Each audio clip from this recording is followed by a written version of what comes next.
Welcome everyone. We're going to continue with the idea of using a slab that we've made without a slab roller. I've rolled this slab with the two dowel rods that are square that are 3/8 of an inch and a curtain rod, solid dowel rod that is about 1 1/4 inch from the hardware store. So I'm going to move those out of the way. Like I said, I've already compressed and removed all of the canvas marks from the top and the bottom, and I'm going to use this this press mold. It's from GR Pottery Forms. They're pretty great. You cannot store your work on these. They're made of MDF. If you leave your stuff on this overnight, some people like to put a slab on there and then come back, it will ruin the mold and it'll swell. So I bought this mold over at High Water. You can get them from there too. Just make sure that they are within the dimensions of our firing requirements. This is 13 inches in length and will fit on a half oval or a half round kiln shelf. So you can go ahead and use something like this. We do not have these in the studio. This is just an example of one of the things that I have and how to use them if you do decide to go purchase them. A lot of times it's easy to just push these down and trace around, but I found a little tip online and I'm going to pass it on to you. I can't claim this one, and I don't know who to give credit to because it was one of those YouTube rabbit holes that I seem to fall into. And it was a really great tip, and I'm going to go ahead and pass that on. So what I did was I started with my template. I laid a piece of paper on the template, and I took like a crayon and went around the edge, so you can see like this. So then I knew and had an exact copy of what that inside piece looked like. So that'll give me the inside dimension. You can use it for if you need to cut out a image transfer that you only want in the center. That's what you would use that for. And then I also laid this down upside down, so the wide part down first, and then I traced that portion around it, right? And then from that, I changed it and I took it and I put it upside down, so then I was able to find where this piece resides in the middle of that. It'll make sense in a second, I promise. Well, sometimes. So then I laid this down and I traced it, and then without really looking and worrying if it's perfectly even, what I did was I folded it over, kind of like you would do a snowflake, and then I just cut randomly little cloud pleats. So they're even when I open it up, but they're not even within themselves. I'm okay with that. When it comes through and it ends up being this cute little uneven edge, it's all right. So what I'm going to do is I'm going to lay this down on my clay and push down. And I'm going to go around and trace each little piece. Now I'm not going all the way down, and you can see that my needle tool is not straight up and down. It's kind of at an angle. That's going to give me a smoother cut line. If you have an X-Acto knife, you can use an X-Acto knife too.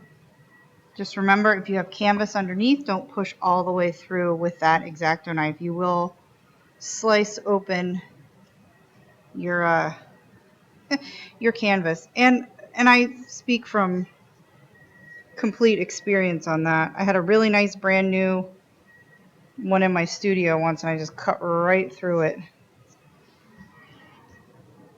More than once. All right.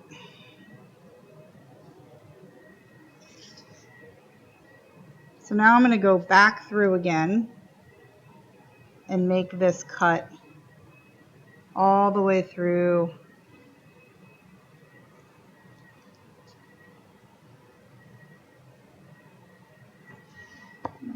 this up and away. Now I'm not going to curl that up and roll it up because it's going to come in handy to be part of our feet.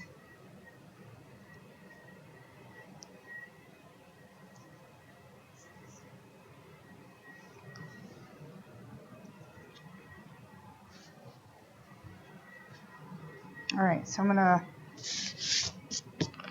lift this up and off. So I could essentially put this down, but then I'm going to ruin my little template, which it's paper. It gets wet and damp, and I'm going to let it dry. And now what I'm going to do is I'm going to clean up these edges. And I'm going to grab a sponge and do that. So I'm going to just take a sponge with a little bit of water and just kind of roll all the way around. Now I'm going to go back with my finger and smooth that out.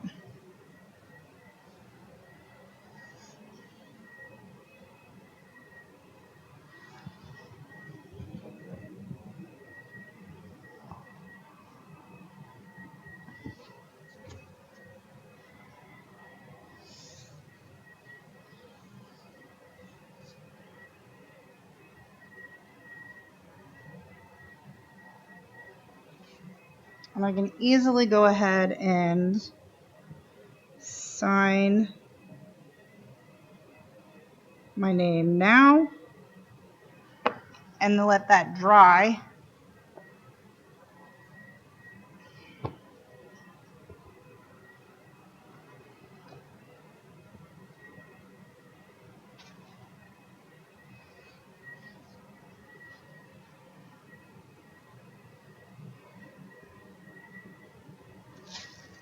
So I've taken my paper template, I've laid it down, and I got some of the dryer sheet plastic, and I have right, left,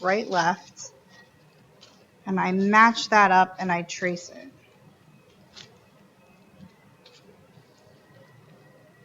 So because I know where that line is on the inside from me using the crayon, I can then trace that line. So then I can come back over here with my piece of plastic, lay this down,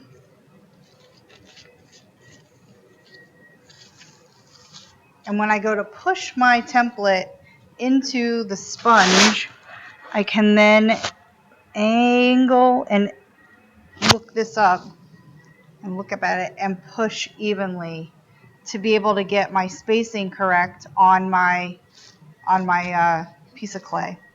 So we're going to let this set up.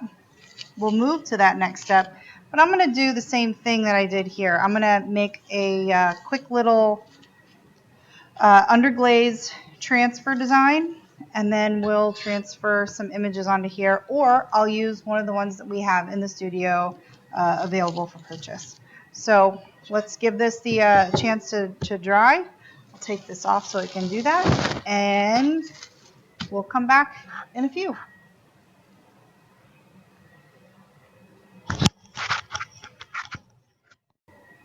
While our slab is drying a little bit, we're going to go ahead and make the underglaze transfer.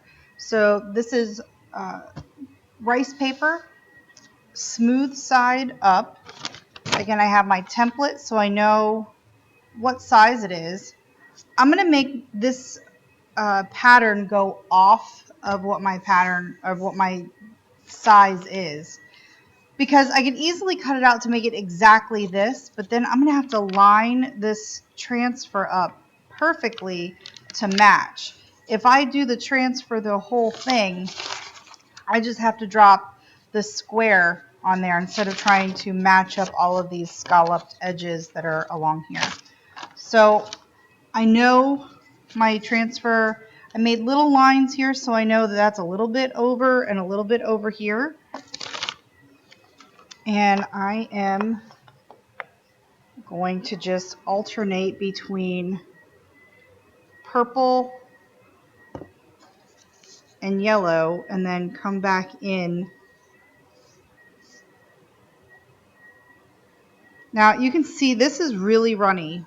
So at some point water has been added to the underglaze. We don't want to add water to our underglaze. If the glaze is too thick, come get us and we'll adjust it to make sure that it doesn't get so thin that it's almost like watercolor thin.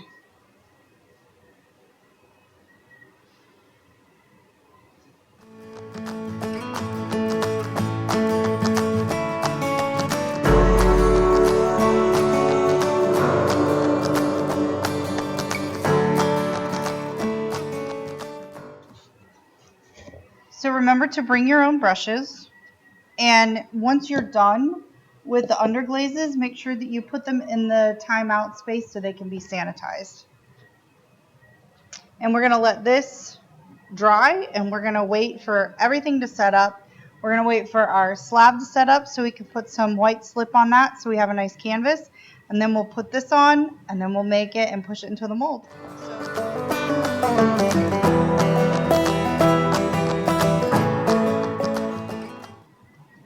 So we've applied the slip. Our slab is still flexible, but the surface where the slip is dry enough for me to touch without it coming up.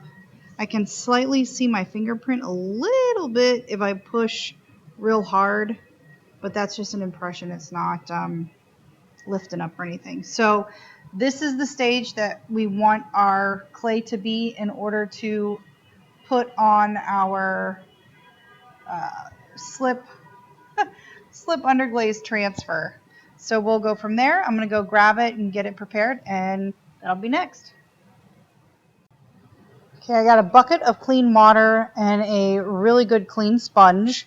So I'm using reddish clay, Reclaim. It's got a little bit of a red tone to it because of the chocolate brown that we've got mixed in it. But I want to make sure that I don't transfer that reddish clay to the white surface that I've treated. So kind of think of that slip. Pretend it's like clay gesso. It's given us a white background to put underglazes on. A lot of times underglazes that you expect to be bright and vivid, when they're placed on top of a darker clay body, and they become a little muted, which you can play that to your favor. But if you're expecting your underglazes to be really, really super vibrant, you're going to get the most out of your underglazes by using either a white clay body or just putting a little white slip or white underglaze down first to just give yourself that clean canvas. So I have my underglaze image transfer that I made. I'm going to go ahead and line it up where I want it over, and then I'm going to let it roll down. Just going to do it once. Make sure it's on either side. I'm going to scoot it. All right. So now with my damp sponge that it's not soaking wet, but there's a little bit of moisture on there. You're going to see when I push down, it rehydrates that that underglaze that's on there. So I'm going to start from the middle and work my way out. I don't want to introduce too much water. I don't want it to get too fluid under there. But I want it to get wet enough that it'll re-stick. Because what we're expecting to do is for that underglaze to rehydrate and stick to the surface of the slab, and then we peel the paper backing off, just like a temporary tattoo. Example, temporary tattoo. Happy Halloween right here, y'all. I know everybody's probably like, oh my gosh, you got a tattoo. It's temporary, and it's a really good temporary tattoo because it's been on for almost a week, and I can't get it to come off. So maybe the joke's on me. Maybe it is permanent.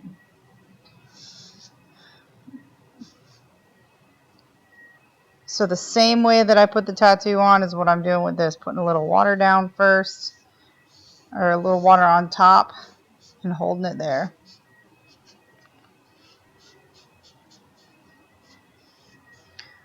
So now that I have that on there, and I see that there's not a lot of moisture, I'm going to be able to burnish this down. So I'm going to burnish in and out. I don't want to go from across to across unless I hold it down, and I can do that. But otherwise, I want to squeegee out. And I don't want to squeegee across the lines just in case that underglaze on the inside is a little squishy. I want it to stay within where it needs to be. So I'm going to go across. I'm going to go with that line.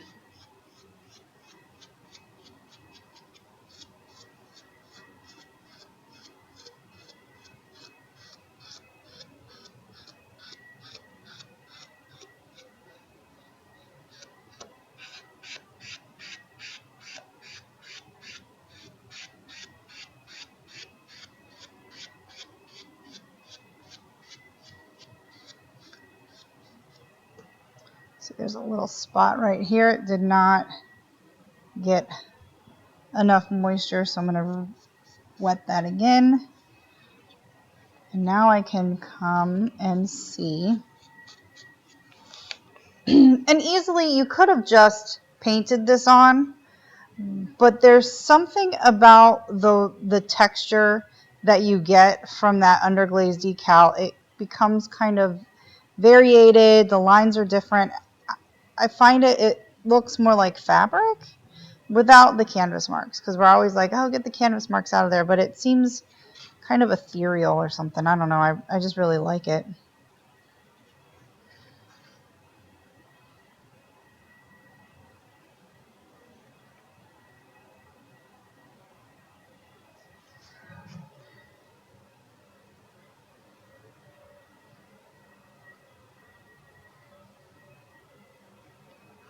All right.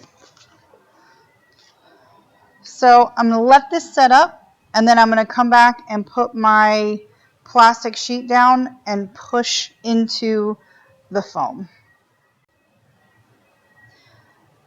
The underglaze on the top has dried enough that I can touch it.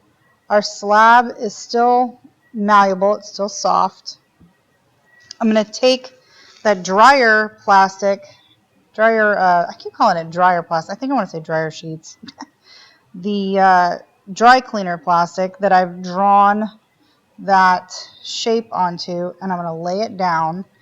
And now I know where the interior shape is, so I can line this interior shape up with that space. So I can line it up. I can come underneath here and look on either side to make sure it's in the center.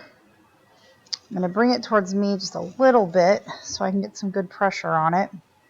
Maybe I'll see if I can bring this to. So I'm going to get on top, and with quick, even pressure,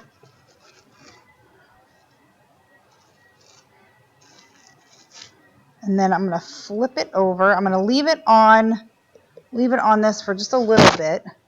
I'm going to flip this over.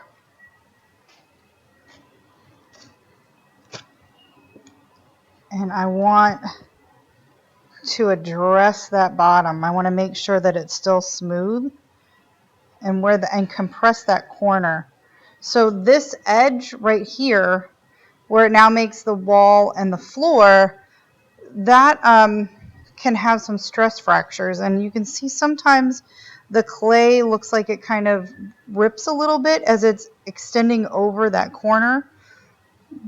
So I'm going to come back in and smooth that down. And of course I want to smooth those canvas lines, because after I pushed and smoothed it out, it still pushed them into the surface just a little bit. I'm going to clean up those edges.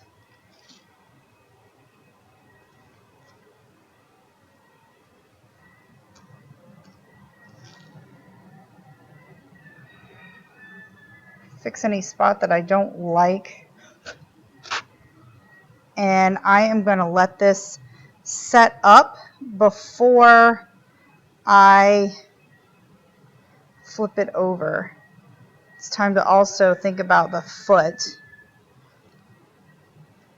Do you want to have a foot that goes completely around, only in the edges? If you do only the edges, you need to think about having a brace on the inside. So I'm going to fix this up, and we're going to move on to the foot.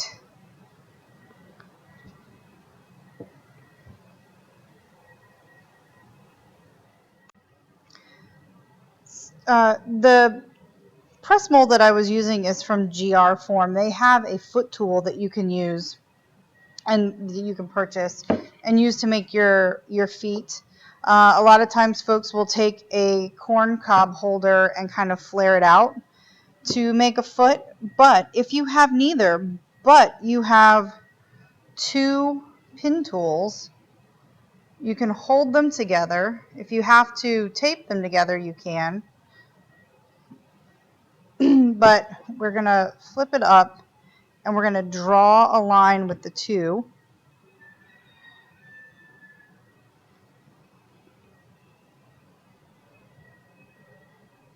And we're going to get a fairly even, in a pinch, foot for the bottom of our piece. We're going to do a couple of these so we make sure that we have enough to go around. Sometimes you have to piece it together. It's okay.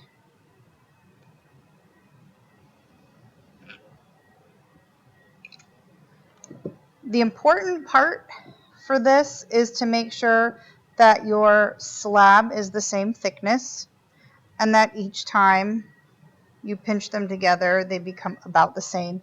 If they're a little bit wider, that's fine. The important part is that your slab is all the same. So like right here, you can see there's a spot that's thicker than the rest of it. We don't want to use that part. So we're going to smooth that out and then come in.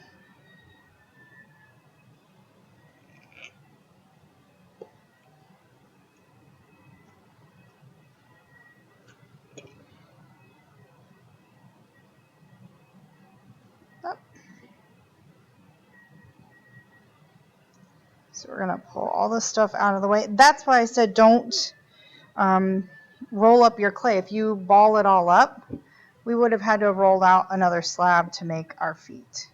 So essentially, we're going to keep this something like this guy from the bottom. All right.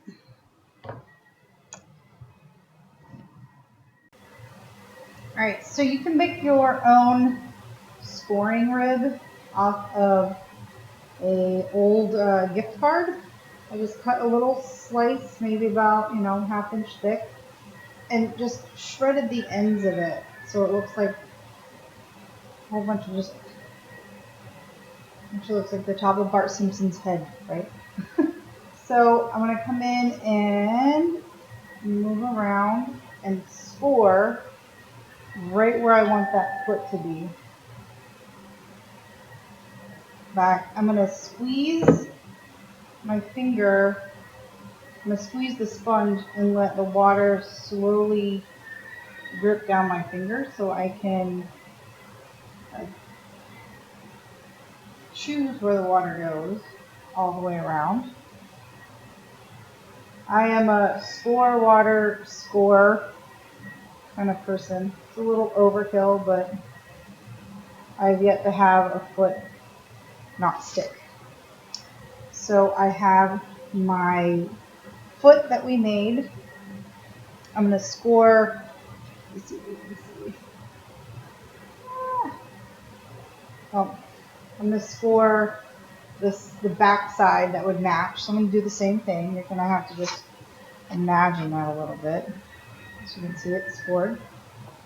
And if your piece breaks, just like mine just did, no worries. Just make sure your continuous spot is where that curve is, and then you can fix the ends and butt them up. When I do walls, I don't do a butt joint. I overlap, but on feet, I will butt them up exactly and attach them that way.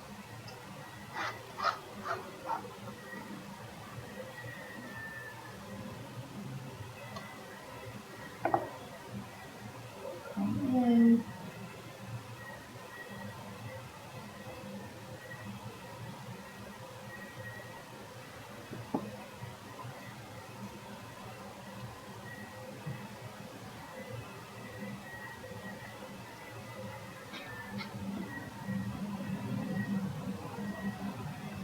I want that curve to be made by that.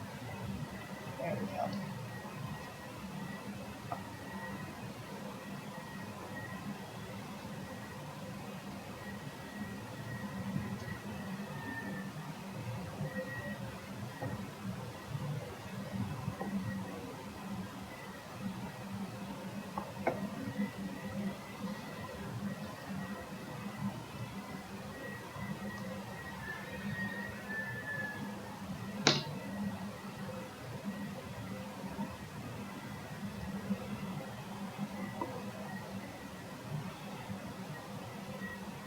Ideally, you want this to be more fluid, but sometimes it doesn't happen, and we make do.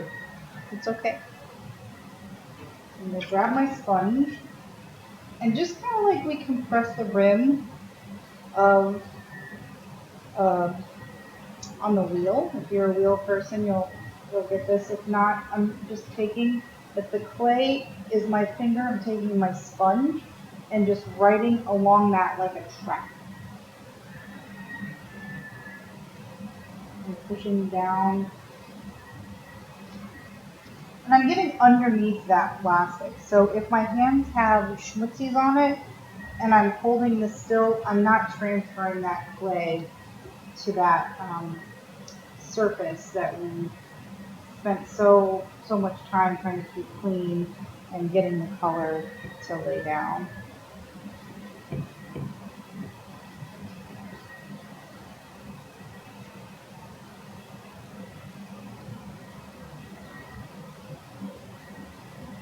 So I'm going to use my finger as a rib and smooth that interior edge.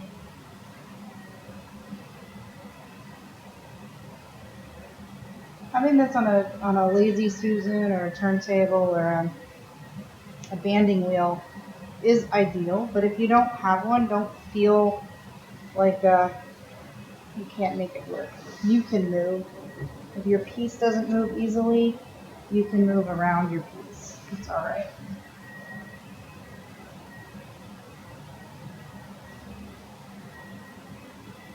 And do a little bit more cleaning up. I'm going to let it firm up just a little bit before I continue. I could keep mushing this, and all I'm going to do is squish that clay all the way around.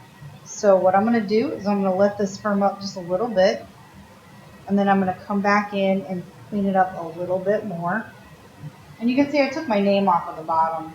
I didn't like the way it was, so we'll just add it after the fact. All right. So we're going to stop there, and then we'll come back in a little bit.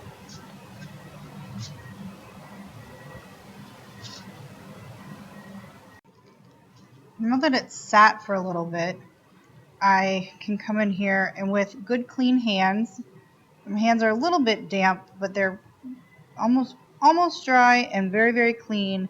And I can come in here and just touch up all these spots that kind of looked a little yucky. And by doing this, just taking a little bit of time to address things like this is going to make your piece look like you've been doing it a lot longer. It's funny, I had a student ask, how come your stuff looks finished? I'm like, because I actually stop and take time for it. And there's other potters out there that probably are even more fastidious about it than I am. I get to a certain point and I like it and I stop. But I just want to make sure everything is to the liking. I like that. I'm going to come back in, and instead of carving my name into just the bottom, I'm actually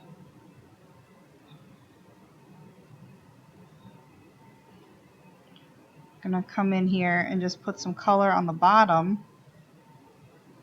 and carve into that.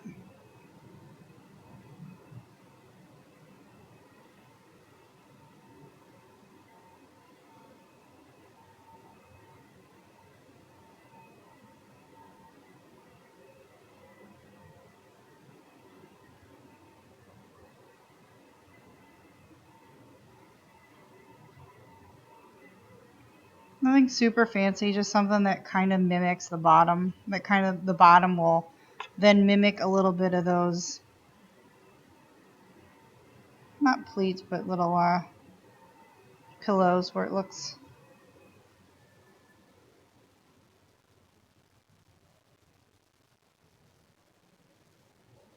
There. And then once that dries, then I'll just carve into that.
So once I have the bottom carved into with a little sgraffito, I don't want to mush it with my hand. I want those nibbly bits to just kind of go away. And so they've dried enough that I can just brush them off.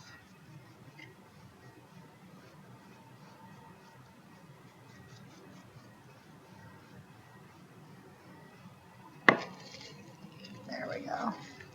So maybe you can see that a little bit easier. All right. So now here comes the moment we flip it over. I'm going to flip it over onto some drywall. This drywall piece is a little bit big, but it will do the trick. So I'm going to flip it over and flip. And the other really nice thing about having the plastic is I can peel up and lift my mold out. Sometimes I found that I would nick the inside and the interior by accident. This gives me a chance to stop that from happening. I can literally lift it out. I'm going to go back in, double check that my edges are smooth, and see if there's anything I need to fix or address. Right here, I took my needle tool, and as I had it in my hand as I was moving stuff, so I nicked it with the handle of the needle tool. And so what I'm going to do is I'm going to smooth in the direction of that line so I can try to smooth it over without ruining the color right there. And I can kind of hide it a little bit without it being too noticeable. Sometimes little things like that kind of happen.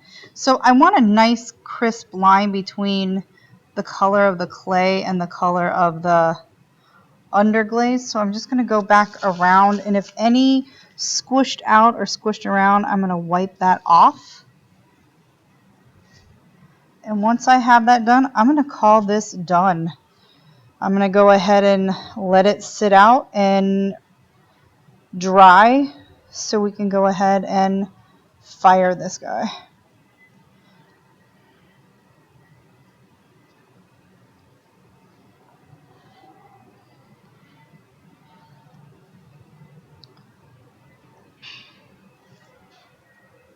In order to keep the underglaze bright and vivid, it's going to have to go into an 04 kiln. In order for me to do an 04 or a low fire clear, I'm going to have to purchase my own LG10. It's going to look pink, but it fires clear. That's the one that I prefer. There's a couple different companies that have their own clear. Just make sure that it's an 04. And before you buy anything, let us know what you're purchasing so we can make sure that you're getting the proper stuff for our studio. And we can go from there. So eventually I will glaze, and I'll glaze only the interior. I'll leave the outside a raw clay body, especially if the clay body goes to a darker red. I'll embrace that raw clay. If it feels smooth, if I can sand it down, if it ends up looking a little bit rough or the Reclaim didn't turn out as red as I anticipated looking from its raw state, then I will do the interior with a clear, and I will find maybe a white or another color for the outside. We'll see what happens after we fire this. All right, thanks for joining in, and we'll see you next time.